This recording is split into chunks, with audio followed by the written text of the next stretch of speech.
Hello students, myself is Parminder Singh from Prab Kripa classes. Our today's topic is web applications step by step guide. Today we will do part 3 of this topic. We have already uploaded two parts of this topic on this site. You can look out for the same.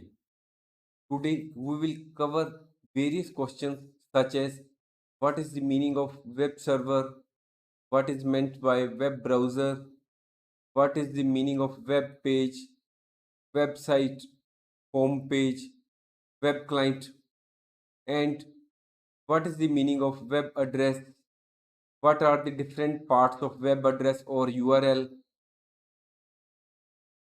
what is the meaning of email address, what do you mean by blog, what is the difference between blog and website, how we can create a blog account with WordPress, and how to add content to the blog. Thanks for watching. If you like our course, please spare some time to give a star rating to our course.